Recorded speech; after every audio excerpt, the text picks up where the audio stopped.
everyone! Меня зовут Татьяна Таранова, и я преподаватель английского языка. Мне часто спрашивают, как же выучить все эти английские слова, как же запомнить такое количество слов и научиться применять их на практике, и не забывать их в самый нужный момент. Well, я, конечно же, могу вам дать совет, как это сделать. Но я считаю, что лучше вместо одного совета мы с вами много раз это сделаем на практике. И с сегодняшнего дня я предлагаю вам серию занятий, в каждом из которых мы будем учить с вами по 5 английских слов.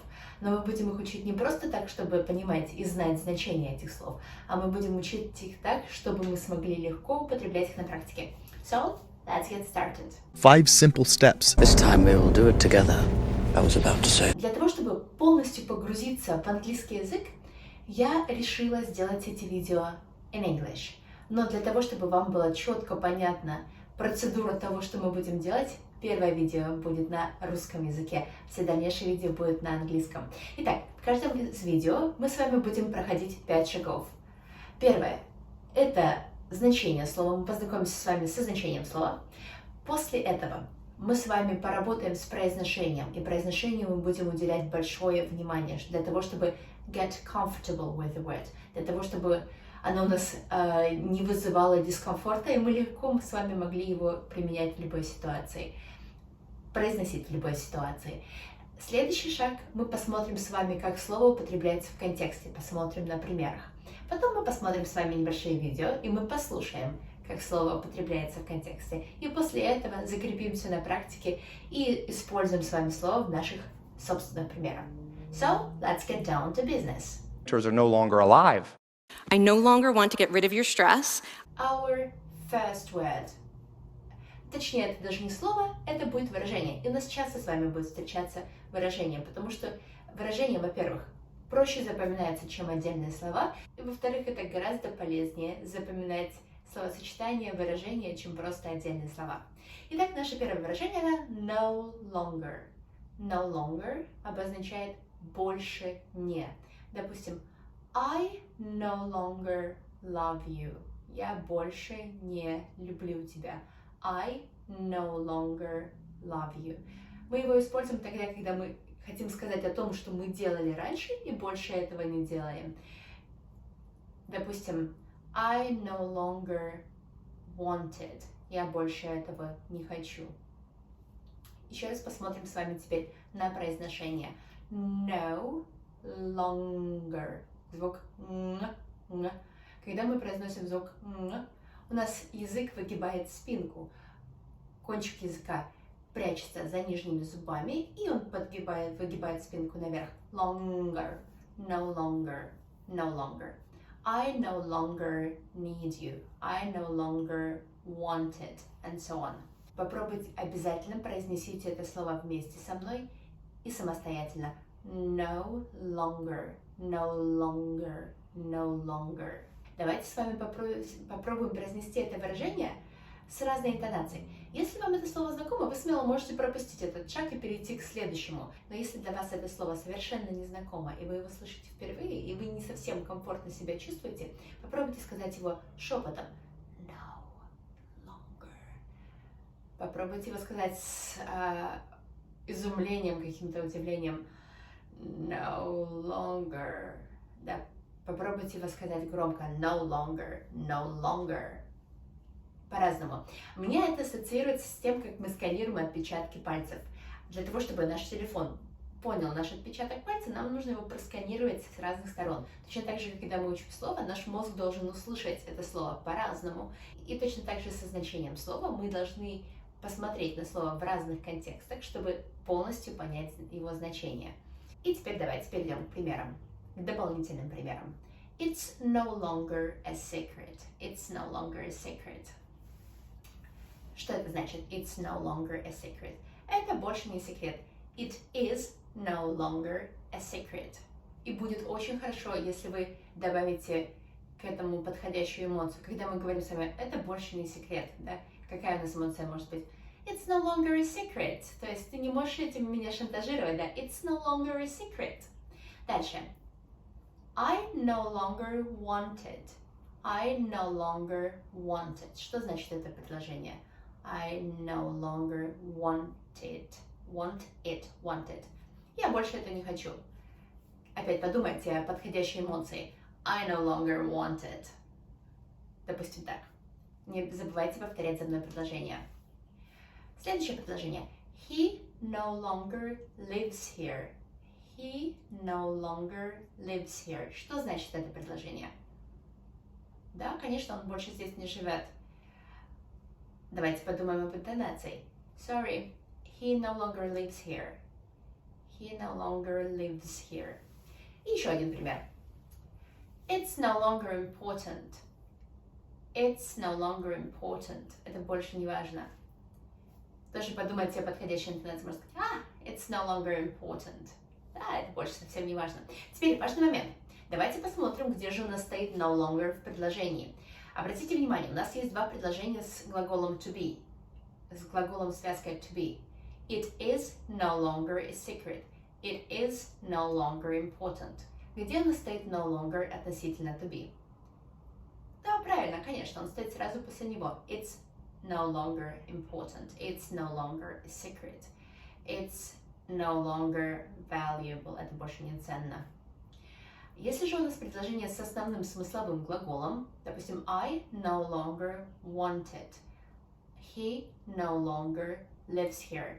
Где у нас стоит no longer относительно основного глагола? Стоит прямо перед ним. I no longer want it. He no longer lives here. Теперь мы с вами посмотрим несколько видеопримеров. И здесь вам обязательно обратить внимание на интонацию, с которой говорят люди, и на контекст, в котором это слово используется. Итак, Mentors are great in person, but some of the great mentors are no longer alive. вам не обязательно понимать всю фразу. Если вы услышали some of the great mentors are no longer alive, или даже если are no longer alive, вы можете проиграть этот кусочек несколько раз и повторить за ним. Mentors are great in person, but some of the great mentors are no longer alive. Are no longer alive. У него еще такой приятный голос с хрипотцой. Можно прямо его спародировать. Are no longer alive. Some of the great mentors are no longer alive. И очень важно, чтобы вы это делали вслух, а не просто смотрели молча. Помните о том, что вы учитесь, вам не обязательно звучать идеально с самого начала. Practice makes perfect. Да, с практикой мы достигнем того, к чему стремимся, но для этого нужно обязательно делать. Если мы просто будем смотреть, то у нас ничего не получится. Следующее видео. That one day in your life, you will no longer be passionate, you will no longer be capable. You will no longer be passionate. You will no longer be capable.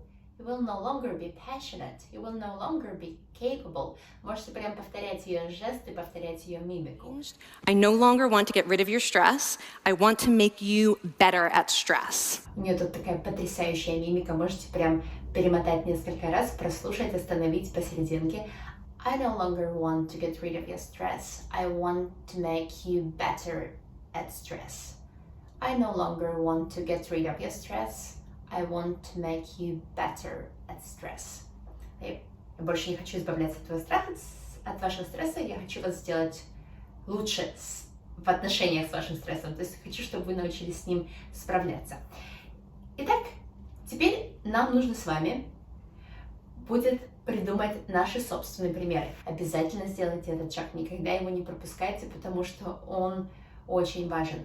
Чтобы вам было проще, вы можете подумать о ситуациях, которые уже были в вашей жизни. Очень часто, да, когда мы, может быть, кого-то просим, помоги нам, и человек говорит сейчас, а потом мы, не дожидаясь этого человека, делаем все сами, и тут человек нам подходит и говорит, ну что тебе там надо было помочь? Что мы тут ему скажем? I no longer need your help. Да, либо I no longer need your love. Или, может быть, когда кто-то нас обидел и посчитал, что он был в этом не виноват, и только какое-то время спустя он решил извиниться, и мы тогда ему говорим I no longer need your sorry. Обязательно придумайте свои примеры. You name it. There's 6 more. You name it. Мы переходим к следующему слову. Следующее выражение у нас you name it. You name it обозначает и так далее, и тому подобное. И мы его употребляем в английском языке тогда, когда мы перечисляем что-то, и вот этих вот вещей там столько много, то что нам их все не перечесть. И мы говорим, что да, you name it, и что бы вы там ни назвали, там все это было. И часто оно употребляется в сочетании с you name it, they have it. То есть вы назовите это, у них это есть. You name it, I've got it. You name it, I've seen it. То есть вы назовите это, и я это видела. Вы назовите это, и у меня это есть. Давайте теперь посмотрим с вами, как произносится это выражение, состоящее из 3 слов. You, но здесь слово you немножко редуцируется до you. You name it. И name it сливается вместе. You name it. You name it. Name it. You name it. И не забудьте сказать слово с разными интонациями. You name it. You name it. You name it. You name it. По-разному. Обязательно произнесите по-разному. Можно медленно-медленно. You name it. Можно потом быстрее сказать. You name it. Name it, name it, you name it. Это очень важный шаг. Для того, чтобы, еще раз повторю, you get comfortable with this word. Потому что у нас очень часто, когда мы не уверены в том, как произнести слово, мы не решаемся его произнести. Поэтому нам важно отработать этот момент. You name it, you name it. И теперь давайте посмотрим, как же употребляется слово в контексте. Допустим, they've got books, magazines, newspapers, video films, you name it, they've got it. Вторую часть можно опускать, да? Можно, допустим, сказать they've got books, newspapers, magazines, video films, you name it. Или же мы можем сказать I've tried all the diets possible. You name it, I've tried it. I've tried every diet possible. Все возможные диеты. You name it, I've tried it. I've tried it. I have tried it. Я это уже попробовала. Мы можем сказать they own or they have a car, a big house with a swimming pool, summer cottage in Italy, lots of clothes, you name it. Я надеюсь, вам стало понятно, когда мы используем это выражение, но давайте все же посмотрим на видеопримерах. И наша задача с вами услышать это в речи и попытаться повторить. These listings offer highly discounted custom bookings for flights, trains and buses, cruises, hotels, car rentals, you name it. Trains and buses, cruises, hotels, car rentals, you name it. They rank hundreds of nations worldwide according to 10 criteria that they believe add up to quality of life: health, economics, education, housing, you name it. There's 6 more. Health, economics, housing, you name it. Ну, мне кажется, что я там не все запомнила, но это ничего страшного. Главное понять смысл. И обратите внимание на его жесты. Повторяйте обязательно не просто слова, повторяйте с жестами. Потому что, когда мы повторяем жесты, когда мы копируем мимику, это слово как будто бы в нас вживается, интонация как будто бы в нас вживается. А это то, что нам нужно. Нам нужно настолько сжиться с этим словом, чтобы использование его в речи не вызывало никаких проблем. Поэтому обязательно это делайте, не пропускайте этот шаг. Scientists and computer scientists and researchers, but also artists like me, architects, designers, writers, activists, you name it. It's a very interesting, eclectic membership. Architects, designers, activists, writers, you name it. Да, не обязательно прям запоминать в том порядке. Я вот не переживаю по этому поводу, что я все слова перепутала. Все нормально. Главное повторить интонацию, повторить жесты и посмотреть, услышать слово, как оно используется в контексте. Если вы с первого раза не замечаете, вы ничего страшного, перемотайте несколько раз, послушайте. И теперь самая важная часть – придумать свой собственный пример. Можно вспомнить ситуацию, когда вас что-то удивило, когда там было столько всего, что просто глаза разбегались. Да, допустим, я обожаю рынки в нашем Краснодарском крае, когда ты там заходишь, боже мой, they've got пахлава, халва, fruit, vegetables, spices, you name it.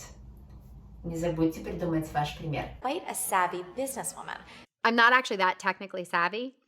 И мы переходим к следующему слову. Следующее слово – это прилагательное, но оно точно так же может быть существительным. Savvy. Очень красивое слово, я очень его люблю. Savvy обозначает практическое знание, или в качестве прилагательного оно обозначает имеющий практические знания, разумный, понимающий быстро ситуацию и умеющий делать выводы. Такой, да, опытный и разумный человек. Очень красивое слово, мне очень нравится. Чаще всего это слово употребляется в сфере, связанной с компьютером, с новыми технологиями, с бизнесом, с экономикой, с финансами, с политикой. В таких серьезных областях. Давайте с вами посмотрим на произношение. Savvy, savvy. Не забудьте сказать разными интонациями. Много раз. Get comfortable with the word savvy, savvy, savvy.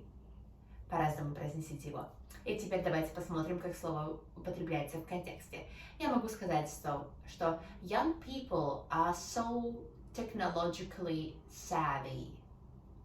Либо I am not business savvy. Мы можем сказать, что Generation Z are savvy buyers. Либо my father is a savvy investor. До этого во всех этих примерах слово savvy употреблялось в качестве прилагательного, но точно так же я могу сказать I've got enough savvy in investment. Либо просто I've got enough savvy in that field. И у меня достаточно практических знаний в этой сфере. Либо я могу сказать, что knowledge is great, but savvy is better. Да, знание хорошо, но практические знания это еще лучше. И давайте теперь посмотрим, как эти слова употребляются на примерах видео. So I used some of my technical savvy to try and compensate. So I used all my technical savvy to try and compensate. Опять же, ваша задача услышать и посмотреть на его. Он говорит, so I used all my technical savvy to try and compensate. Technical savvy, да, мои технические, практические знания. Дальше. And what I find fascinating about you is you are quite a savvy businesswoman. You're quite a savvy businesswoman. What I find fascinating about you is that you're quite a savvy businesswoman. Не забывайте о том, что повторять жесты и интонации очень важно. Это помогает вам комфортно почувствовать себя со словом, и вам легче будет употреблять его на практике. Следующее. I'm not actually that technically savvy. I'm not actually that technically savvy. I'm not actually that technically savvy. But you're pretty social networking savvy anyway. Pretty social networking savvy anyway. Social networking savvy. И я думаю, тут вам совсем несложно будет придумать примеры. Расскажите о себе, в чем у вас достаточно практических знаний. Да, мы можем сказать I'm pretty emotionally savvy. Это значит, что я легко справляюсь с эмоциями. У меня много в этой сфере практики, и я знаю, о чем я говорю. Я понимаю очень хорошо. Я разумно обращаюсь со своими эмоциями. But I'm not that business savvy. Не забывайте о том, что свои собственные примеры – это очень важный шаг. We leave nobody behind. Leave all that behind and let's go do something. Следующее слово. Leave something behind. Leave somebody behind. Это значит оставить кого-то позади, оставить что-то в прошлом. То есть значит совершенно забыть о чем-то и не возвращаться к нему больше. И шагнуть в новую жизнь, оставляя все это позади. Теперь произношение. Leave somebody, либо something, но вместо somebody и something мы вставляем любые существительные, либо это может быть целые фразы. Leave somebody or something behind. Behind. Но иногда в беглой речи вы можете услышать первый слог не как behind, а behind. Behind. Leave something behind. You should leave all your fears behind. You should leave all your fears. You should leave. Тебе следует leave, оставить. All your fears, все свои страхи behind. Давайте с вами вместе произнесем слово leave something behind. Leave something behind. Leave something behind. Leave something behind. behind. Now let's have a look at this phrase in the context. It's time to leave the past behind. It's time to leave the past, прошлое, да? It's time to leave the past behind. Дальше. She left her childhood behind. She left her childhood behind. Она оставила позади свое детство, она о нем больше не вспоминала.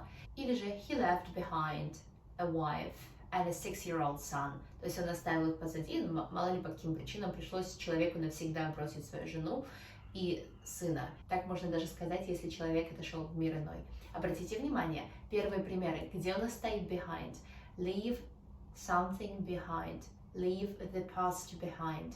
Leave the childhood behind. Мы ставим с вами то, что мы оставили позади, между leave и behind. Но это не всегда так. Мы можем, в зависимости от нашего желания, переставлять их. Мы можем сказать с вами you should leave behind your past. Отличие только в эмоциональном акценте. Смысл от этого сильно не меняется, да. He left behind. Если в первом случае у нас акцент на том, что она оставила прошлое позади. Здесь мы говорим, он оставил в прошлом жену и 6-летнего сына. Теперь давайте посмотрим, как слово употребляется на примерах. And only when you really care, they will leave their fears behind and bring their true selves to work. They will leave these fears behind and bring their true selves to work. These fears behind. Все, что вам нужно услышать. We leave nobody behind. No one.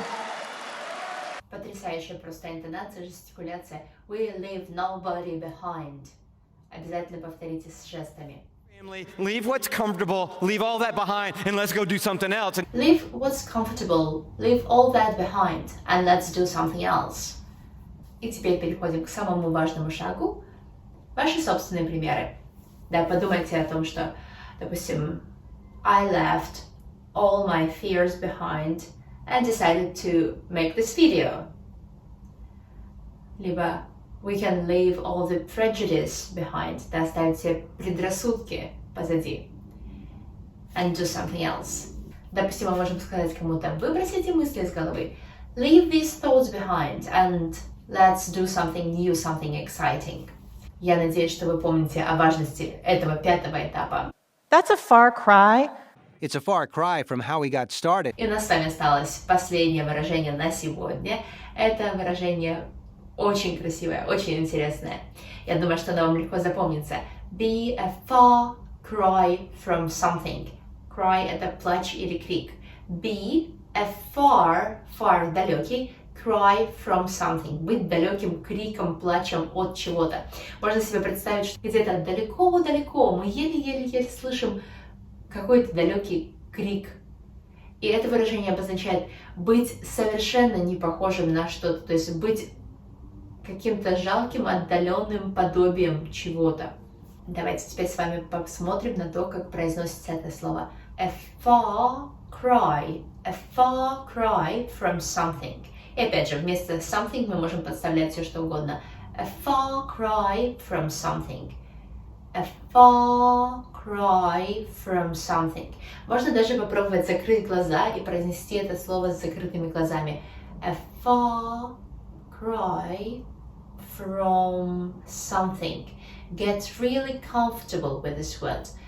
Можно даже представить себе, какими красками бы вы его написали на холсте или на листе на бумаге. A far cry from something. Нам очень важно запомнить это слово. A far cry from something. И, кстати, повторять слово с закрытыми глазами и представлять, как вы его пишете какими-то красками, очень полезная практика. Рекомендую вам проделать все это с теми словами, которые у нас сегодня были. И давайте посмотрим на примеры. All this luxury was a far cry from the poverty of his childhood. Подумайте, с какой интонацией, с какими эмоциями вы могли бы сказать это предложение. All this poverty, all this luxury was a far cry from the poverty of his childhood. Вся эта роскошь была вообще совсем не похожа на бедность его детства. Или же, this flat is a far cry from the house they had before. This flat is a far cry from the house they had before. И еще, This is a far cry from what you promised. This is a far cry from what you promised. From what you promised. От того, что ты обещал. То есть это совсем не похоже на то, что ты обещал. This is a far cry from what you promised. Теперь давайте посмотрим, как употребляются эти примеры в видео. That's a far cry from a shining city on a hill or a beacon of hope. That's a far cry from a shining city on a hill. That's... Какая у нее здесь потрясающая интонация. Обязательно нужно ее скопировать. That's a far cry from a city on the hill. From a shiny city on the hill. This is a far cry from the image that I had in my head from reading Jerry's book. This is a far cry from the image I had in my head. This is a far cry from the image I had in my head. I had in my head. Да, имел в своей голове. It's a far cry from how we got started back in college. It's a far cry from how we got started. И теперь самый важный этап. Нам нужно придумать свои примеры. Допустим, я решила приготовить торт. Нашла крутой рецепт. Все сделала вроде как по рецепту, но, боже мой, получилось какое-то непонятное чудо. И я смотрю на это и говорю, да, it's a far cry from what they have in the book. Это прям совершенно не похоже на картинку в рецепте. Что такое непонятное? Обязательно придумайте свои рецепты. Обязательно придумайте свои примеры. И мы сейчас с вами посмотрим на все слова еще раз. Итак, первое. No longer. Прям представьте, да, ярко-красочно это. Можно представить как небо, облака, и там плывут no longer. It's no longer cold in St. Petersburg. It's no longer winter. Да, мне больше не нужны пуховики, шубы, шапки и так далее. Дальше, you name it. А теперь мне представилась парк, лавочка, и на лавочке выцарапано you name it. Как ты назови это, ты дай им этому имя, да, вот я лавочке дала имя, you name it. Да, и опять же мы можем сказать, что в этом парке есть и розы, и там пионы, и гладиолусы, и чего только нет, не знаю. Все на свете цветы, you name it. Следующее слово savvy, savvy, savvy. Почему-то мне представился такой человек с пузом, и прям на пузе написано savvy. Не знаю, может быть, оно ассоциируется у меня с салом, да, и сразу такая картинка savvy. Допустим, he is a savvy... Кто он? He's a savvy investor. Такой умный, молодец инвестор, и сидит, отдыхает и попивает какие-нибудь ананасовые коктейльчики. Leave something behind. Leave something behind. Можно прям представить, что идет человек, и за ним такой хвост тянется из консервных банок. И на каждой консервной банке написана отдельная буква Leave something behind. И вот он идет, и за ним это все тарахтит, и мы говорим ему, брось это все, leave that behind, оставь это в прошлом, выкинь это, leave something behind. И последнее, be a far cry from something. Можно представить себе Машу на спине у медведя, который кричит, допустим, что жизнь в городе будет a far cry from life in the forest. Я надеюсь, что вам понравилась подборка слов, что вам эти слова запомнились. Обязательно их повторите, обязательно придумайте свои примеры. And I'll see you next time. Have a great day. Bye bye.